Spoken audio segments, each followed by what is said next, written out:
ETF index mutual funds నేర్చుకుని stock మార్కెట్లో రాణించాలనుకుంటున్నారా? వెంటనే ఈ నెంబర్కి కాల్ చేయండి. డిగ్రీ అయిపోయిన వెంటనే మా చుట్టాల్లో అబ్బాయి అనేసి పెళ్లి చేశారు మేడం. చాలా మంచోడు, జాబ్ చేస్తాడు, వెల్ సెటిల్ అనేసి పెళ్లి చేశారు. ఓకే. పెళ్లి చేశాక తెలిసింది మేడం, అతను జాబ్ చేయడు, బేవస్గా తిరుగుతుంటాడు అనేసి. తర్వాత పెళ్ళి అయ్యాక తెలిసింది. టార్చర్ చేసేవాడు, కొట్టేవాడు మేడం, మాటలతోనే చిత్ర హింసలు పెట్టేవాడు మేడం. ఆ టార్చర్ భరించలేక నేను చచ్చిపోవాలనేసి అనుకున్నాను మేడం.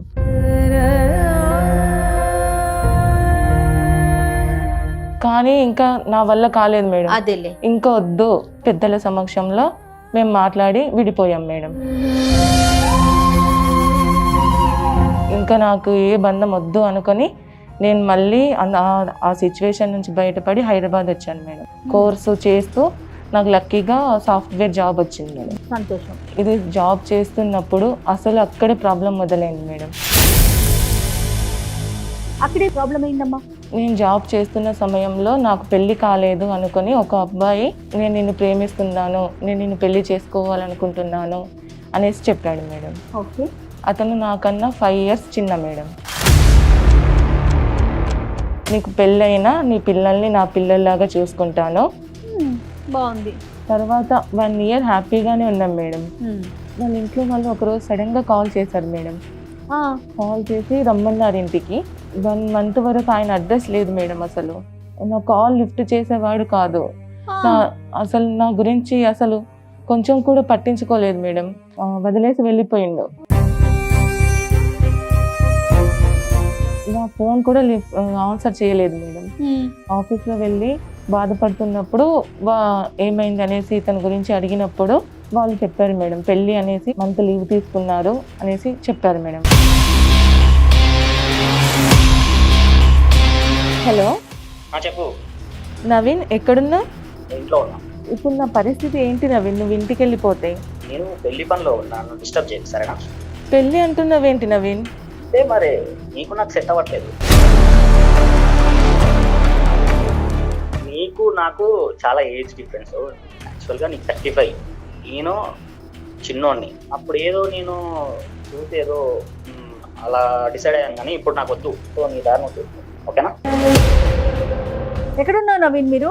నేను పెళ్లి పనిలో ఉన్నానండి. చెప్పండి, ఎన్ని పెళ్ళిళ్ళు చేసుకుంటారు మీరు? ఫస్ట్ పెళ్ళి.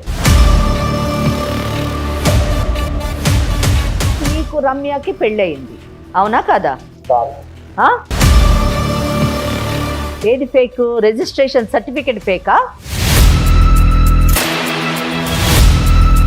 నీకు ఇప్పుడు పంపించిన సర్టిఫికేట్ కాకుండా మాకు రమ్య కొన్ని ఫోటోలు చూపించింది. ఆ ఫోటోల్లోని రమ్య బంధువులు వాళ్ళ తల్లిదండ్రుల మధ్యన మీకు సాంప్రదాయపరమైనటువంటి పెళ్లి కూడా జరిగింది. దీనికి ఏమంటారు?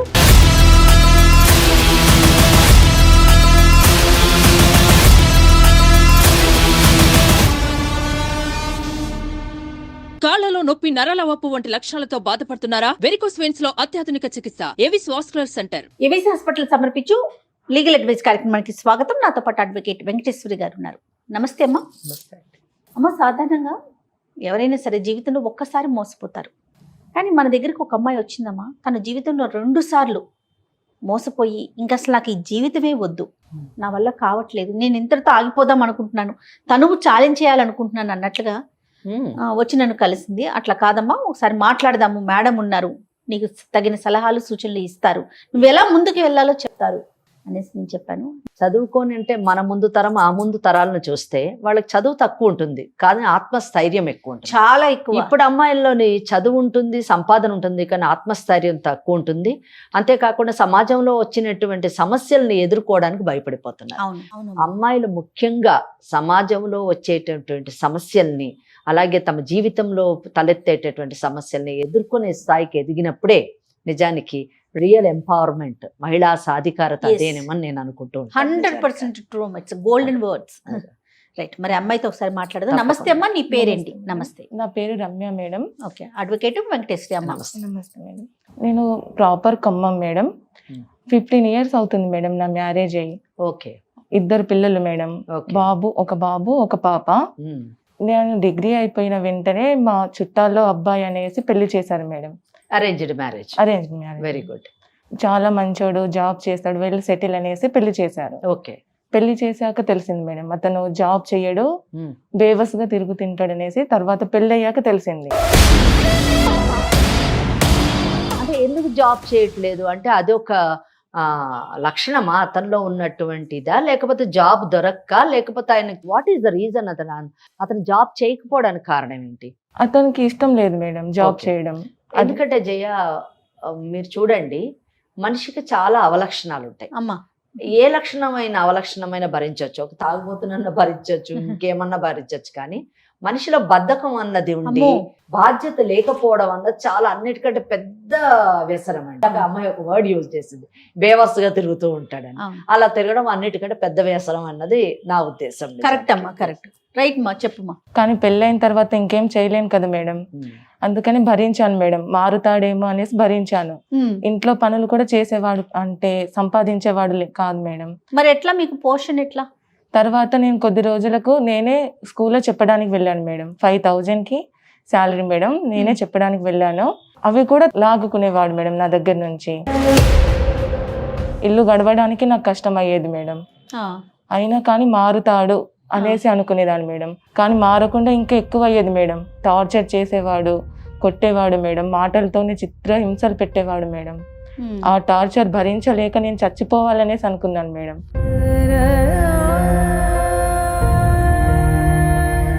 తల్లిదండ్రులు లేరా అండి అతనికి? మీ అత్త మామ లేరా?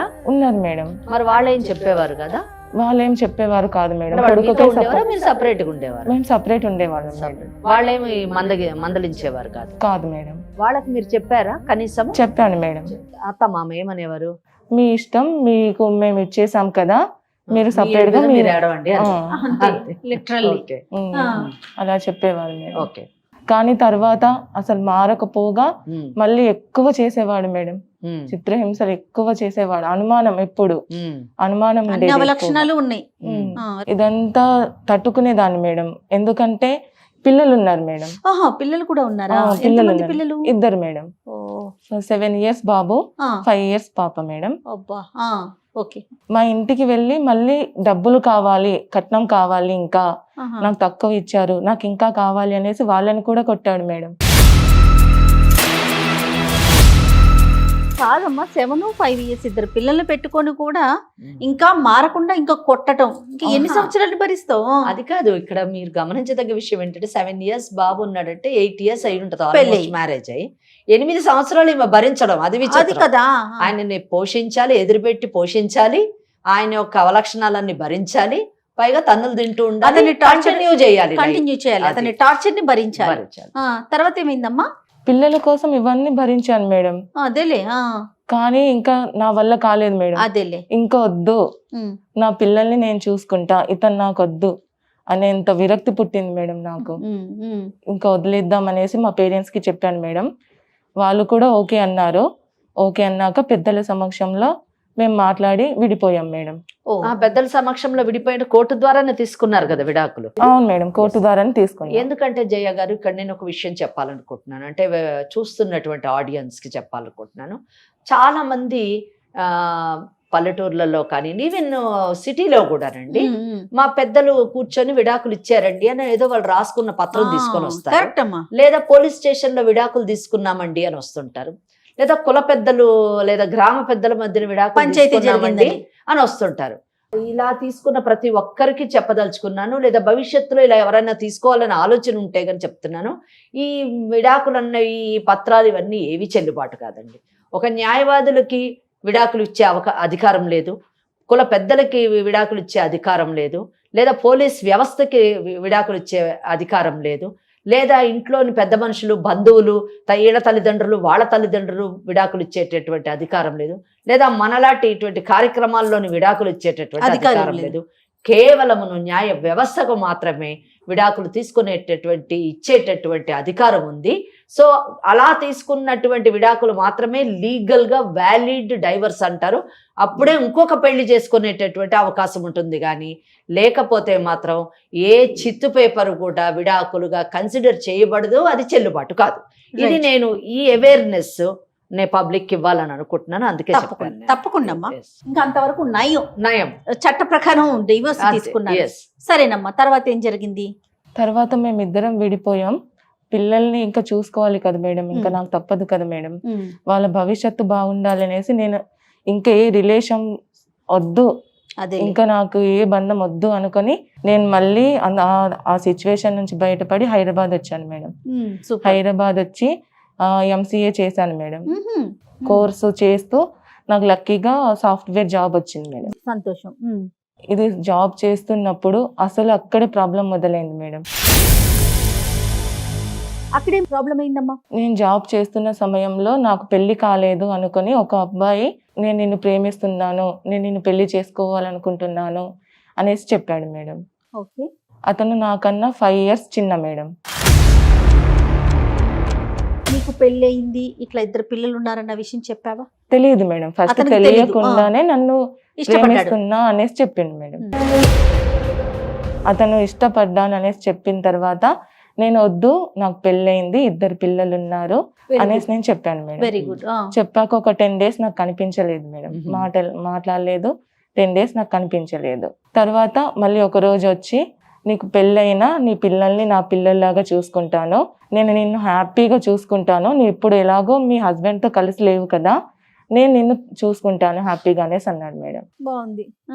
నా పిల్లల స్కూల్లో కూడా ఫాదర్ సిగ్నేచర్ కూడా ఇతందే ఉంది మేడం.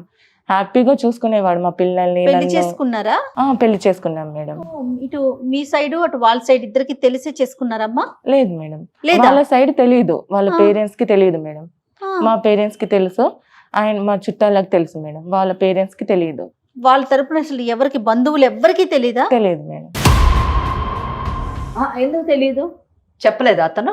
చెప్పలేదు మేడం. ఎందుకు Time- చెప్పలేదు? ఇప్పుడు నేను చిన్నవాడిని కదా, నాకు టైం ఉంది, నేను తర్వాత చెప్తాను, నేను ఒప్పిస్తాను అనేసి అన్నాడు మేడం. కానీ మీరు ఒప్పించిన తర్వాత చేసుకోమని చెప్పాలి కదా, మీ నేను సేఫ్టీ చెప్పాను గురించి. మేడం, నేను చెప్పాను అయినా కానీ ఎందుకంటే వినలేదు మేడం. పెద్దవాళ్ళకి తెలియకుండా పెళ్లి చేసుకుంటే మీకు ఏ పార్టీ భద్రత ఉంటుంది చెప్పండి అవును మేడం. కదా.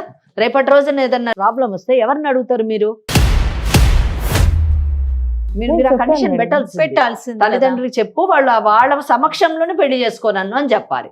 మరి మ్యారేజ్ రిజిస్టర్ చేసుకున్నారా? చేసుకున్నాను మేడం. ఓకే. ఓకే. సర్టిఫికేట్ కూడా ఉంది మేడం మరి. Super. Okay, very good. Very good అమ్మా. తర్వాత పిల్లల్ని నన్ను హ్యాపీగా చూసుకునేవాడు మేడం. తర్వాత ఒక్క రోజు సడన్ గా వాళ్ళ పేరెంట్స్ కాల్ చేశారు మేడం. ఎన్ని రోజులు కలిసి ఉన్నారు మీరు? 1 పెళ్ళైన year మేడం. అతనికి మీకేం పిల్లలు లేరు? లేరు మేడం, ఓకే. ఎందుకంటే నా పిల్లల్నే అతని పిల్లల్లాగా చూసుకుంటా అనేసి వెరీ అన్నాడు గుడ్. అది మేడం. ముందే చెప్పాడు, మిమ్మల్ని ఇంప్రెస్ చేయడానికి చెప్పిన మాటలు అవి మొదట అవును మేడం. కదా. అవును మేడం. Right. ఎందుకంటే పిల్లల్ని ఎరవేస్తేనే మీరు వస్తారు కదా. రైట్. తర్వాత 1 year హ్యాపీగానే ఉన్నాం మేడం. వాళ్ళ ఇంట్లో వాళ్ళు ఒక రోజు సడన్ గా కాల్ చేశారు మేడం. కాల్ చేసి రమ్మన్నారు ఇంటికి. నిన్న లేదు మేడం, ఆయన్ని ఈమె ఎవరో తెలియదు, ఈమె ఉన్నదని తెలియదు కదా వాళ్ళకి. చెప్తే ఇద్దరిని రమ్మన్నారా అని ఒక కాదు. హ్యాపీనెస్ లో అదే, అడుగుతాను అదే. నేను. లేదు మేడం, ఆయన్ని రమ్మన్నారు. ఆయన వెళ్ళాడు మేడం.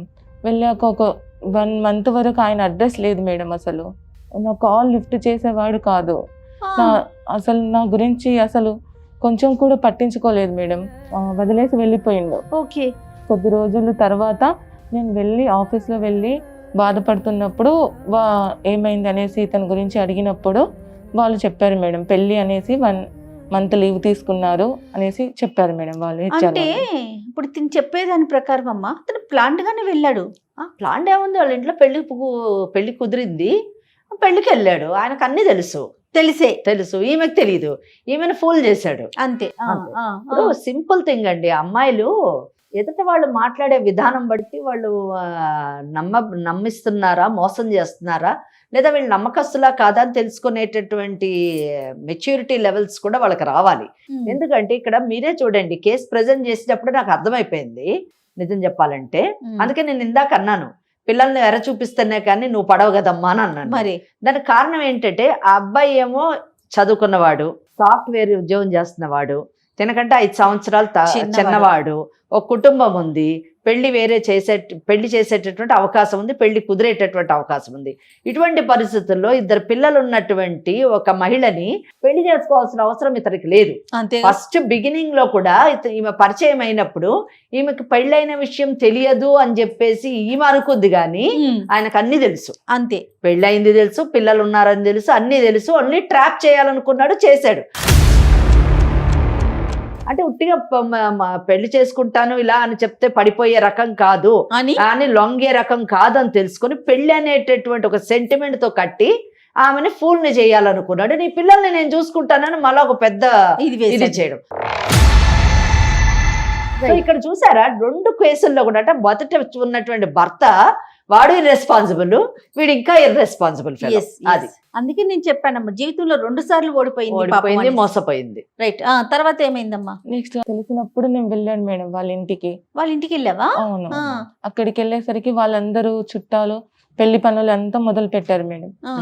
నేను వెళ్ళేసరికి ఎవరు అనేసి నన్ను అడుగుతున్నారు. ఆయన ఫ్రెండ్ అని చెప్పాడు మేడం. నన్ను పక్కకు తీసుకెళ్ళి, నువ్వు అంటే నాకు ఇష్టం లేదు, నేను నిన్ను వదిలేస్తున్నా, నువ్వు ఇక్కడ నుంచి వెళ్ళిపో అనేసి అన్నాడు మేడం. ఎందుకు ఇష్టం లేదంటే మరి సంవత్సరం పాటు కలిసి ఉన్నాడు కదా. అదే మేడం, నేను నీ పిల్లల్ని చూసుకోలేను, నిన్ను చూసుకోలేను, నాకు మంచి సంబంధం వచ్చింది, నేను తననే చేసుకుంటాను, నువ్వు ఇక్కడ నుంచి వెళ్ళిపో అనేసి అన్నాడు మేడం. నిలకడ లేని వ్యక్తిత్వం. అంతే. ఈ రోజు నువ్వు నచ్చుతావు, రేపు ఇంకోళ్ళు నచ్చుతారు, ఎల్లుండి ఇంకోళ్ళు నచ్చుతారు. సో 1 సంవత్సరం క్రితం ఈమె నచ్చింది, ఈమెతో అవసరం తెచ్చుకున్నాడు. ఈ రోజు మంచి సంబంధం వచ్చింది, ఈ అమ్మాయిని చేసుకున్నాడు. ఒకవేళ ఇంతకంటే ఇంకో మంచి సంబంధం వస్తే ఆ అమ్మాయి దగ్గర కూడా వెళ్ళేటటువంటి అవకాశం ఉంది. సో నిలకడ లేనటువంటి వ్యక్తిత్వంతో ఉన్నటువంటి వ్యక్తిని ఈమె నమ్మడం ఈమెకు దురదృష్టం. నేను ఇంకా వచ్చేసాను మేడం అక్కడి నుంచి. వాళ్ళ తరపున పేరెంట్స్ తో గానీ వాళ్ళ బంధువులతో గానీ ఎవరైనా మాట్లాడేవా నువ్వు? లేదు మేడం, నాకు ఇంకా ఏం చేయాలో అర్థం కాలేదు మేడం. ఎందుకంటే నేను ఫస్ట్ మోసపోయి ఉన్నాను.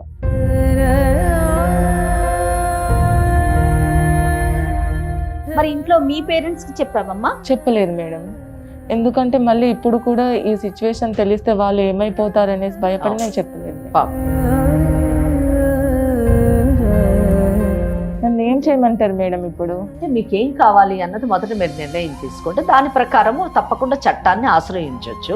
మీరు ఏం కావాలనుకుంటున్నారు? అటువంటి వ్యక్తితో మీరు కొనసాగాలనుకుంటున్నారా? ఇలాంటి మోసగాడితో నీ జీవితానికి ఎప్పుడు భద్రత ఉండదు. మీ పిల్లల్ని అయితే ఏ విధంగానూ అతను చూసుకోడండి 100% కదా. అయినా కానీ ఇప్పుడు అబ్బాయి పెళ్లి అయిపోయిందా?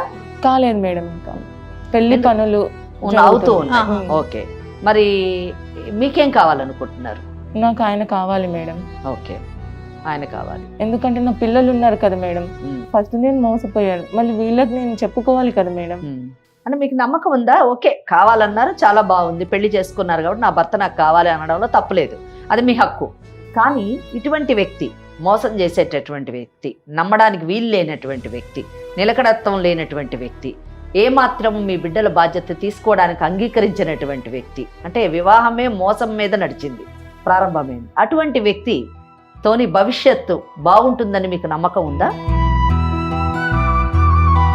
నమ్మకం ఉందా? ఆ వ్యక్తి మిమ్మల్ని జీవితాంతం జాగ్రత్తగా చూసుకుంటాడు, మీ పిల్లల్ని జాగ్రత్తగా చూసుకుంటాడు అని నమ్మకం మీకుందా? అంటే తను ఏం చెయ్యాలో తెలియని పరిస్థితి అమ్మా. తను నమ్మాలో నమ్మకూడదో కూడా పాపం తనకు అర్థం కావట్లే. కరెక్టే, కానీ ఒకటి చూడండి జయ గారు, ప్రతి బంధాన్ని పటిష్టం చేయాలి అనేటటువంటి ఆలోచన చాలా మంచి ఆలోచన.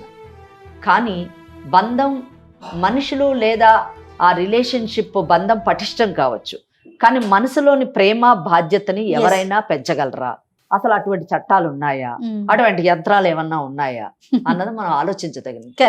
ఎందుకంటే ఈ కేసులోని దురదృష్టకరం ఏంటంటే, అంటే ప్రతి కేసులో కూడా నిర్లక్ష్యం చేసేటటువంటి ప్రతి భర్త కానివ్వండి, భార్య కానివ్వండి, బాధ్యతారాహిత్యంగా ప్రవర్తించడాన్ని సరిదిద్దడానికి కౌన్సిలింగ్ కానివ్వండి, లేదా నయానో భయానో చట్టం ద్వారానో మనం సరిదిద్దుతూ ఉంటాం.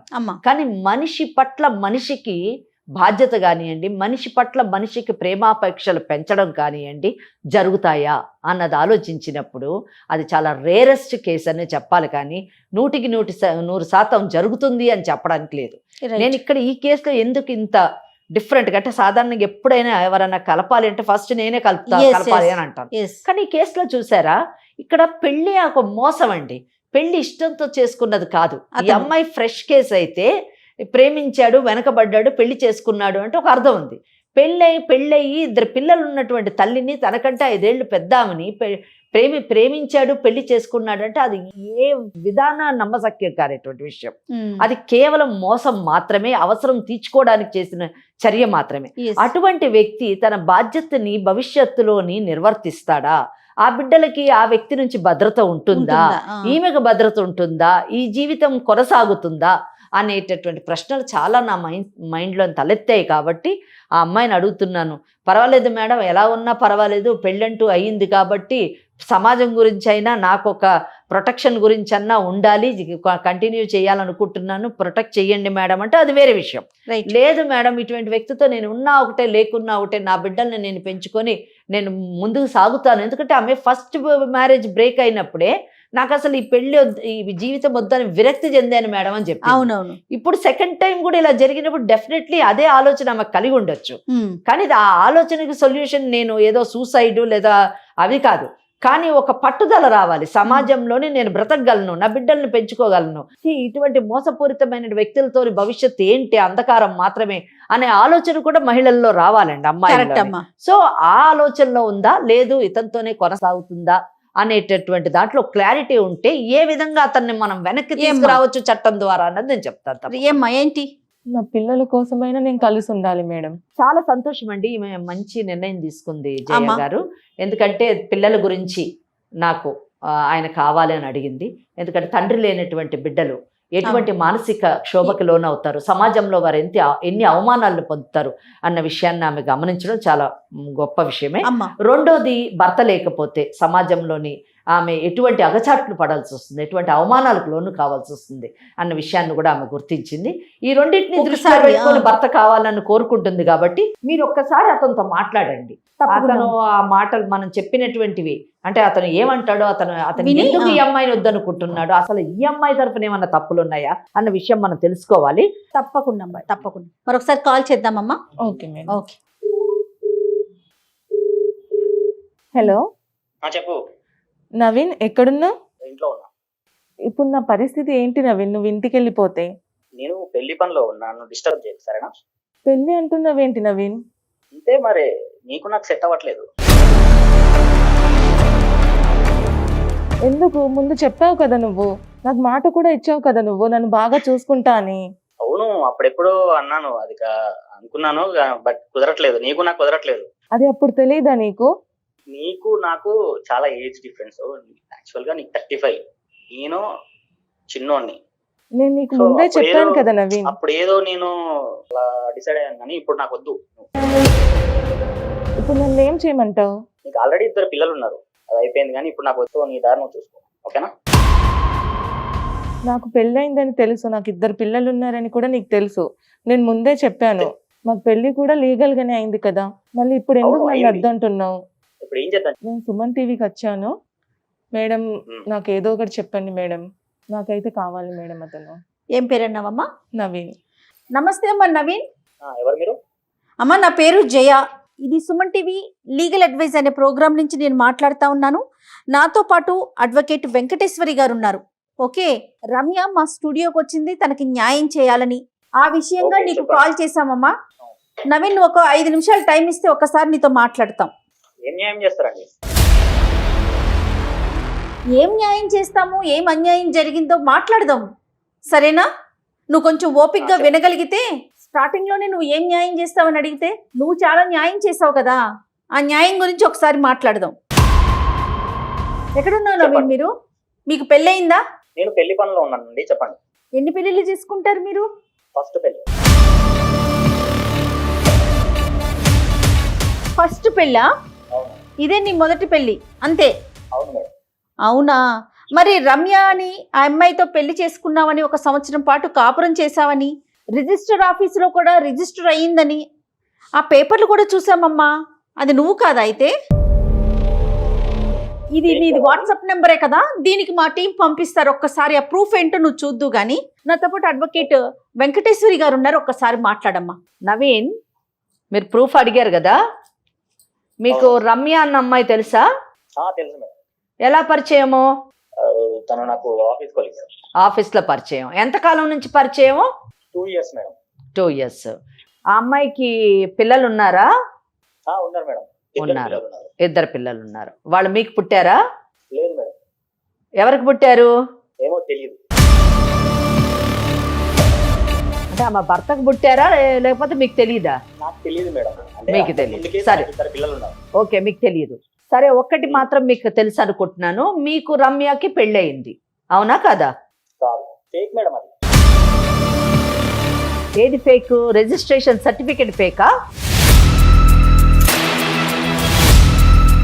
అమ్మ ఒక్క నిమిషం, మన వాళ్ళని అడుగుతాను. అమ్మ సర్టిఫికేట్ పంపించారా? గని పంపించారా? రైట్, ఒక్కసారి చూసుకోమనండి అమ్మ. మీకు వచ్చినటువంటి ఇప్పుడు వాట్సాప్లో పంపించాము ఆ మ్యారేజ్ రిజిస్ట్రేషన్ సర్టిఫికేట్లో మీకు రమ్యకి పెళ్ళైనట్టుగా ఉంది. మీకు ఇప్పుడు పంపించిన సర్టిఫికేట్ కాకుండా మాకు రమ్య కొన్ని ఫోటోలు చూపించింది. ఆ ఫోటోల్లోని రమ్య బంధువులు వాళ్ళ తల్లిదండ్రుల మధ్యన మీకు సాంప్రదాయపరమైనటువంటి పెళ్లి కూడా జరిగింది. దీనికి ఏమంటారు? అవును మేడం. మరి ఇది సీక్రెట్ మ్యారేజ్ ఎలాగైంది? మీకు వినండి, మీకు సాంప్రదాయమైన వివాహం జరిగింది, అలాగే మీరు సంవత్సరం నుంచి వైవాహిక జీవితాన్ని గడుపుతున్నారు. నేను ముందు అడిగిన ప్రశ్నలన్నిట్లోని అంటే ఆమె వయసు చిన్నది అన్నది మీకు తెలుసు, ఆమెకు ముందు పెళ్ళయింది అన్న విషయము తెలుసు, ఆమెకి 2 పిల్లలు ఉన్నారు అన్న విషయము తెలుసు, మీరిద్దరూ 22 ఏళ్ల నుంచి పరిచయస్తులు అన్న విషయము తెలిసింది, మీకు పెళ్ళయి ఈమెతోని పెళ్ళయి 1 year అయింది అని తెలిసింది. సో నేను చేసిన క్రాస్ ఎగ్జామినేషన్లో మొత్తం వాస్తవాలు బయటకు వచ్చాయి. ఆ అమ్మాయి మాకేం చెప్పిందో అవన్నీ మీ చేత నేను చెప్పించాను. ఇటువంటి పరిస్థితుల్లోని మీరు ఒక సాఫ్ట్వేర్ కంపెనీలో పనిచేస్తున్నారు కదా, అవునా కదా? అవును మేడం. ఏం చదువుకున్నారు? MBA చేశారు. సరే, ఒకటి చెప్పండి నవీన్, మనకి ఒక చట్టం ఉంది, తెలుసా మీకు ఆ సంగతి? తెలియదు. చట్టం అసలు దేశానికి చట్టం ఉందన్న తెలియదా? తెలుసు మేడం. తెలుసు కదా, దాన్ని గౌరవిస్తారా మీరు? గౌరవిస్తాను. సో మనకున్నటువంటి చట్టం ప్రకారము ఒక పెళ్లి అయిన తర్వాత ఆ పెళ్లి రద్దు కాకుండా ఆ భార్య బ్రతికుండగా ఇంకొక వివాహం చేసుకోకూడదు. అలా చేసుకున్నటువంటి వ్యక్తికి 8 నుంచి 10 ఏళ్ల మటుకు శిక్ష పడుతుంది. అది ఫస్ట్ థింగ్. కనుక మీరు మీ రమ్యతోని చేసుకున్నటువంటి వివాహం ఇంకా పరిగణలో ఉండగా ఇంకొక వివాహం చేసుకొని ఒక క్రిమినల్ కేసులో పడి మీ ఉద్యోగాన్ని పోగొట్టుకొని మీ యొక్క జీవితాన్ని పోగొట్టుకోవాలనేటటువంటి నిర్ణయం తీసుకుంటారా, లేదా చేసుకున్నటువంటి వివాహాన్ని గౌరవించి రమ్యతోని మీ యొక్క వైవాహిక జీవితాన్ని గడుపుతారా అన్న నిర్ణయం మీరు తీసుకోవాలి. ఇది ఫస్ట్ థింగ్. రెండోది, రమ్య చట్టం కంప్లీట్గా ఆమెకు సపోర్టివ్గా ఉంది ఈ కేసులో. ఎందుకంటే ఆమె ఈరోజు మీరు పెడుతున్నటువంటి మానసిక శోభకి లోనయ్యి ఆమె మీ పైన గృహహింసా చట్టాన్ని ఇన్వోక్ చేసి సెక్షన్ 12 ఆఫ్ DVC యాక్ట్ ప్రకారము 12 నుంచి ఆమె మీ ఇంటికి అంటే మీ అమ్మ నాన్న అంటే వాళ్ళ అత్తగారు మామగారు ఉన్నటువంటి ఇంటికి వచ్చి ఆమె రెసిడెన్షియల్ ఆర్డర్ తీసుకొని వచ్చి ఆ ఇంట్లో ఉండొచ్చు. రెండోది, ఒకవేళ మీరు ఆమెను కొట్టి తిట్టి బయటకు పంపిస్తాము అనేటటువంటి ఆలోచన వెంటనే వస్తే అది కూడా రావడానికి వీలు లేదు అని చెప్పడానికి ఆమె ప్రొటెక్షన్ ఆర్డర్ తీసుకోవచ్చు. మూడవది, ఆమె మేము తిండి పెట్టము, ఆమె తిండి లేకపోతే ఇంకేం చేస్తుంది, ఇంట్లోంచి బయటకు వెళ్ళిపోతుంది అనే ఆలోచనలో కానీ మీరుంటే అది కూడా జరగదు అని చెప్పడానికి ఆమె భరణాన్ని క్లెయిమ్ చేయొచ్చు. ఇంకా ముందుకు ఇంకొక అడుగు ముందుకేసి ఆమె యొక్క పరువు తీస్తాము, ఆమెను మెడబెట్టి బయటకు గెంటుతాము, 10 మందిలో ఆమెను అవమానిస్తాము, లేదా వాళ్ళ తల్లిదండ్రులను అటాక్ చేస్తాము అనేటువంటి పిచ్చి ఆలోచనలు కానీ ఏమన్నా చేస్తే దానికి గాను ఆమె మీ దగ్గర నుంచి డ్యామేజెస్ క్లెయిమ్ చేయొచ్చు. ఇలాగా ఇన్ని విధాల ఇన్ని కేసులు మిమ్మల్ని చుట్టుముట్టితే ఎటు చూసినా కానీ మీకు కానీ మీ తల్లిదండ్రులకు కానీ అన్నదమ్ములకు కానీ అక్కచెల్లులకు కానీ ఎవరన్నా కానివ్వండి అసలు ఇక భవిష్యత్ అంటూ ఉండదు. జీవితం అంతా అంధకారం, జీవితం అంతా ఒకటి కోట్లు చుట్టూ తిరుగుతూ ఆ ఇచ్చేటటువంటి వాళ్ళు అంటే మీకు ఇప్పుడు ఎవరో పెళ్లి సంబంధం కుదిరిందన్నారు కదా, వాళ్ళకి మీకు పెళ్ళయి భార్య ఉందన్న సంగతి తెలిసి ఉండకపోవచ్చు. ఇప్పుడు మేము మీ రిజిస్ట్రేషన్ సర్టిఫికేట్ని మీకు మీ పెళ్లి ఫోటోగ్రాఫర్ని అన్నీ వాళ్ళకి పంపిస్తాం. అవి చూసిన తర్వాత కూడా వాళ్ళ అమ్మాయిని మీకు ఇచ్చి పెళ్లి చేశారంటే వాళ్ళకంటే మూర్ఖులు లేరు. వాళ్ళు వాళ్ళ అమ్మాయి యొక్క గొంతు కోయడానికి సిద్ధమయ్యారు అని అర్థం చేసుకోవాలి మనం. కనుక మీకు ఏ విధంగా కూడా పెళ్ళి అయ్యేటటువంటి అవకాశం లేదు. మీకు పెళ్ళి అయ్యింది, ఈయన వేరే పెళ్లి చేసుకోవడానికి ప్రయత్నిస్తున్నాడు అని ఆమెకు పబ్లిక్ నోటీస్ కూడా ఇచ్చేటటువంటి అవకాశం ఉంది. కనుక పిచ్చి వేషాలు వేయకుండా ఒక చదువుకున్నటువంటి వ్యక్తిగా, ఒక యంగ్స్టర్గా వైవాహిక జీవితాన్ని గడపడానికి సిద్ధమయ్యి వివాహ బంధానికి విలువనివ్వండి, మన చట్టాన్ని గౌరవించండి. లేని పక్షంలోని చాలా మీ జీవితం అస్తవ్యస్తమై అంధకారం అయిపోతుంది. Please try to understand and please drop the idea of getting married again and kindly lead your marital life with Ramya and be happy. Okay, వినిపించిందా నవీన్? నాకు ఇష్టం లేదు తను. ఇష్టం లేకపోతే ఒక పని చెయ్యి. ఇష్టం లేకపోతే నువ్వేం చేయాలనుకుంటున్నావు అది చెయ్యి. ఆమె చేత మేము ఏం చెయ్యాలో అది చేయిస్తాము. ఇప్పుడు చెప్పిన కేసులన్నీ వేయిస్తాము. ఆ తర్వాత నువ్వే వచ్చి నువ్వే నాకు కావాలి, నువ్వే దేవతవని కాళ్ళు పట్టుకుంటాం. కాదు నవీన్, అర్థమైందా? నవీన్ అసలు మీరు ఏం మాట్లాడుతున్నారు? మేడం ఎంత క్లియర్ గా చెప్తా ఉన్నారు. నీకు ఎన్ని సెక్షన్లు ఉన్నాయి, ఎన్ని చట్టాలు ఉన్నాయి, ఎటు నుంచి చూసినా కూడా మొత్తం పూర్తిగా ఆ అమ్మాయికి సపోర్టివ్ గా ఉన్నాయని చెప్తా ఉన్నా కూడా నాకు ఇష్టం లేదు. అదొకటే మాట. మీకు ఇష్టం లేకుండా ఎందుకున్నారు మరి? ఒక సంవత్సరం పాటు అమ్మాయితో ఎందుకున్నావు? అమ్మాయి పెద్దదని తెలీదా? 2 పిల్లల తల్లి అని తెలీదా? ఏం మాట్లాడుతున్నావు? నీ ఇష్టమే అంతా. మనం ఒక సమాజంలో ఉన్నామమ్మా. ఏమి అడవుల్లో అరణ్యాల్లో లేవు నీ ఇష్టం వచ్చినట్టు నువ్వు బిహేవ్ చేయడానికి. కాదు, ఒక అడ్వకేట్ మేడం నీకు ఇన్ని సెక్షన్లు ఉన్నాయిరా నాయనా, నీకు ఇంత శిక్షలు పడే అవకాశాలు ఉన్నాయి, నీతో పాటు నీ కుటుంబం, నీ భవిష్యత్తు అంతా నాశనం అవుతుందని చెప్పినా మొత్తం విని నాకు ఇష్టం లేదని ఒక 1 word లో చెప్తున్నావు నువ్వు. ఇష్టం లేదని అలాగే ఉండు. ఫస్ట్ నీ జాబ్ తీయిస్తాము, క్రిమినల్ కేసు వేస్తే ముందు జాబ్ ఊడిపోతుంది.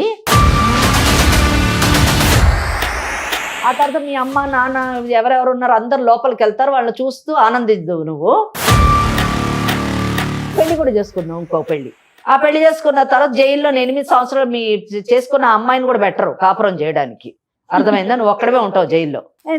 పిచ్చి మాట మాట్లాడద్దు, తెలివిగా ఆలోచించడానికి ట్రై చేయి. మూర్ఖంగా పిచ్చి పిచ్చిగా మాట్లాడద్దు. చదువుకున్నవాడివి. నాకు కొంచెం టైం ఇవ్వండి మేడం. ఇలా అన్నావు బాగుంది. టైం ఇచ్చేదే ఉంది. నీకు టైం ఇచ్చినా 10 ఏళ్ళు టైం ఇచ్చినా 10 రోజులు టైం ఇచ్చినా నీకు వేరే ఆప్షన్ లేదు. ఇది ఒకటే ఆప్షన్ అంతే. అర్థమైందా? ప్రతి ఒక్కరికి నీ లైఫ్ ని 2 ఆప్షన్స్. నీకు లైఫ్ ని నాశనం చేసుకుంటావా భవిష్యత్తుని, లేదా చక్కగా హ్యాపీగా ఉంటావా? ఈ రెండిట్లో సెలెక్ట్ చేసుకోవడానికి పెద్ద టైం అక్కర్లేదు. అర్థమైందా? నువ్వు ఫస్ట్ మమ్మల్ని అప్రోచ్ కా అమ్మా, మా దగ్గరికి రా. ఇంకొక విషయం అమ్మా, వాళ్ళ పేరెంట్స్ ని ఒప్పించుకోవాల్సిన బాధ్యత కూడా అబ్బాయిదే ఉంది. మనకెవరికి లేదు, అమ్మాయికి లేదు, మనకి లేదు. ఏమంటారమ్మా? అంతే. ఎందుకంటే మిస్టేక్ చేసింది ఒకటి గుర్తుపెట్టుకో నవీన్, రమ్యకి ఏం ఫరక పడదు. ఆల్రెడీ ఒక భర్తకు విడాకులు ఇచ్చింది. నిన్ను కూడా గెట్ లాస్ట్ అనొచ్చు, కానీ నిన్ను మాత్రం ఉట్టికి గెట్ లాస్ట్ అనదు. అన్ని నేను చెప్పిన కేసులు అన్ని వేయించి నీకు బుద్ధి చెప్పి మరీ గెట్ లాస్ట్ అంటది. కనుక అనవసరంగా మిమ్మల్ని కలుస్తా మేడం. నేను కలవండి, కలిసి సెటిల్ చేసుకోండి. ఓకేనా? మిమ్మల్ని ఏం బెదిరించాలన్నది మా ఉద్దేశం కాదు. ఉన్న చట్టాన్ని మీకు చెప్పాము, మీరు బాగుండాలన్నదే మా కోరిక. ఓకేనా అమ్మ? ఈ సందర్భంగా నేను కూడా ఇంకొక విషయం చెప్తున్నానమ్మా, ప్రేక్షకులందరికీ తెలియాలని కూడా. 1 sided వింటున్నారా వీళ్ళు? రమ్య అంటే ఎవరో ఒక బాధితురాలు వచ్చి మాట్లాడేస్తే అయిపోతుందా అనుకుంటున్నారేమో. మన టీం అంతా కూడా ప్రాపర్గా, ఎవరైనా మన దగ్గరికి వాళ్ళ సమస్య ఉందని వచ్చినప్పుడు ప్రాపర్గా ఎంక్వైరీ చేసి, ఇప్పుడు మీకు ఆ రిజిస్ట్రేషన్ ఫామ్ మీకు చూపించాను. అమ్మాయి పెళ్లి అమ్మాయి పెళ్లి ఫోటోలు మీరు చూసారు ఒక అడ్వకేట్ గా. అవన్నీ తీసుకున్న తర్వాతే మనం అదర్ సైడ్ క్లయింట్ తో మాట్లాడుతున్నామమ్మా. మేము కూడానండి. ఇప్పుడు కోర్టు అయినా కూడా ఎవరో ఆడపిల్ల వచ్చింది కదా, ఏడ్చేస్తుంది కదా అని ఏం నమ్మమండి. అన్బయాస్డ్ ఉంటాం. 2 వైపులు విన్న తర్వాతే తీర్పుడు ఇవ్వడం జరుగుతుంది. ఇక్కడ నేను కూడా చాలా సందర్భాల్లో చెప్పాను, అమ్మాయి వచ్చి చెప్పింది కదా అని మనం ఏం నమ్మొద్దండి, అవతల వాళ్ళతో మాట్లాడదామని చెప్పాము. ప్రతి కేసులో కూడా మనం మాట్లాడుతున్నాం, వాళ్ళది విన్న తర్వాతే మనము ఒక నిర్ణయానికి వస్తున్నాం. కానీ వితండవాదం చేసేసి నేను అన్నదే కరెక్ట్, ఈ దేశంలో చట్టం లేదు ఏం లేదు, నేనే చట్టం అని మాట్లాడితే మాత్రం ఉపేక్షించమండి. నవీన్, మీరు యాజ్ ఎర్లీ యాజ్ పాసిబుల్ వచ్చి మేడం ని కలవండి. దాన్ని బట్టి తర్వాత చూసి ఏం చేయాలో చెప్తారు madam. Right? Okay madam. Right. Okay అమ్మా, తనకి ఏం చెప్తారమ్మా మీరు? ఏం లేదమ్మా, నీవు తీసుకున్నటువంటి నిర్ణయం చాలా మంచి నిర్ణయం. మంచికో చెడుకో అతన్ని పెళ్లి చేసుకున్నావు, అతనితోనే జీవితాన్ని గడుపుతా అంటున్నావు. ఈ యొక్క ఉద్దేశాన్ని, నీ యొక్క లక్ష్యాన్ని నేను అభినందిస్తున్నాను. తప్పకుండా నీ యొక్క డిస్టర్బ్డ్ మ్యారిటల్ లైఫ్ని తప్పకుండా సరిదిద్దుతాము. అతన్ని రమ్మన్నాం కదా, మా దగ్గరికి వచ్చిన తర్వాత మంచి కౌన్సిలింగ్ ఇచ్చి అతనికి చట్టం ఏంటో చెప్పి తను తీసుకునేటటువంటి నిర్ణయం మీ ఇద్దరి భవిష్యత్తు బాగుండేటట్టు మీ పిల్లలతో పాటు అలాగే చూస్తాము. తన భవిష్యత్తు పాడు చేసుకోవద్దని అతనికి నచ్చజెప్తాము. నీ యొక్క జీవితాన్ని సరిదిద్దడానికి ఈ legal advice programme Suman TV వాళ్ళది, ఈ ప్రోగ్రాం ద్వారా నీ జీవితాన్ని సరిదిద్దుతాము. అయితే ఒకటి, నువ్వు కూడా ప్రతి ఒక్కరిని నమ్మడం మానేసి నువ్వు కూడా నీ భర్తని, అంటే ఇప్పుడు నవీన్ని ఎంత మటుకు ఒకటి మంచి రిజిస్టర్ మ్యారేజ్ చేసి మంచి నిర్ణయం తీసుకున్నావు. అలాగే భవిష్యత్తులో కూడా నువ్వు ఏ నిర్ణయం తీసుకున్నా కానీ కాస్త ఆలోచించి నిర్ణయం తీసుకో. అతనితోని నువ్వు జీవితంలో మంచిగా ఉండి నీ పిల్లల యొక్క బాధ్యతని నిర్వర్తించి వాళ్ళ ఒక మంచి పౌరులుగా తీర్చిదిద్దాలి. అదే నువ్వు చేయాల్సిన పని. అమ్మ నీ జాబ్ మాత్రం జాగ్రత్త తల్లి. ఈ పనుల్లో పడి నీ జాబుని నెగ్లెక్ట్ చేయకు, అదే నీకు అస్త్రం. సరేనా? ఓకే అమ్మా, నమస్తే అమ్మా. థ్యాంక్ యూ సో మచ్ అమ్మా, నమస్తే. కాళ్లలో నొప్పి, నరాల వాపు వంటి లక్షణాలతో బాధపడుతున్నారా? వెరికోస్ వెయిన్స్ లో అత్యాధునిక చికిత్స ఏవిస్ వాస్కులర్ సెంటర్.